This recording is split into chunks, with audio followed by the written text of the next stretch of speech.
مرحبا يا حلوين زاري لمكسس የሚሆን ነገር ነው የምሰራላችሁ ከዛ በፊት ግን የግብጽ አሳ ቀምሼ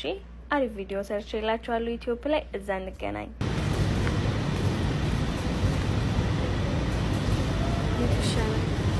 ማድሪ والله እዚህ ጋር የተጠቀምኳቸው ነገሮች በሙሉ ለዳቦ የምንጠቀማቸው ናቸው ግን ዱቄቱን ወይም ሊጡን ትንሽ ቀጠን አድርገዋለሁ አይወፍርም በጣም የቀጠነ ሳይሆን የጌማት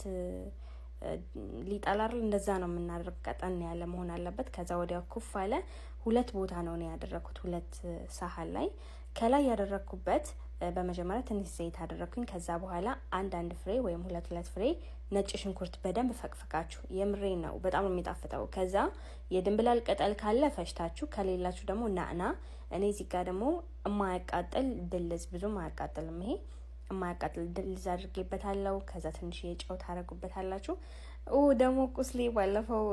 ተቃጠልኩ ብያችሁ ክሬም ኮሜንት ላይ ጽፋችሁልኝ ተጠቅሜ በጣም ወድጄዋለሁ በጣም ተሽሎኛል አመሰግናለሁ ቁስሌን ያሳያችሁ ነው እዚህ ጋር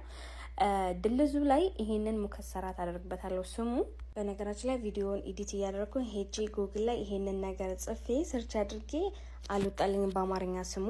በአረበኛ አይን ጀመል ይባላል እዚህ ጋር ፒክቸሩን አስቀምጬላችኋለሁ እሱን ሳይሰባበር በእጃችሁ እንደዚህ ስብርብር አድርጋችሁ በጣም ድቅቅ ሰላም ሳይል ማለት ነው ሲበላ ኮርሸም እንዲል እሱን ታደርጉታላችሁ ከዛ በኋላ ቀድም የሰራነው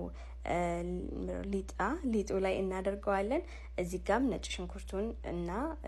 ናዕና ነው ያደረኩት እሱን እናደርጋለን ከዛ በኋላ 5 ደቂቃ ስንተው ትንሽ ኩፍ ይልልናል ልክ እንደዚህ ከዛ 150 ዲግሪ ሙቀት ከታች ብቻ ኦቨን ውስጥ እናደርገዋለን ከታችም ከላይም ደረሰ ቦራችን ላይ ለመክሰስ ነበር የሰራነው ከዛ መሸና እራት ሆነ ከዛ ለምን ትንሽ የነዋሽፍ አድርገን ሻይ አፍልተን እራት አናረገውም ብለን ፈረድንበት ከዛ ሻይ አፈላን ሹፍ الجمال والله العظيم ቢላው ራሱ ገብቶ እንዴት እንደሚወጣ ፍትፍት ያለ ነው ውስጡ በጣም ነው የሚጣፍጠው ምንም አይነት ማጣበቂያ ወጣ አይፈልግም ሻይ ወይም ወተት ካለ ይፎዝ አማህም በሌላ በቆንጆ ቪዲዮስ ከምንገናኝ ድረስ ባይ ጋይስ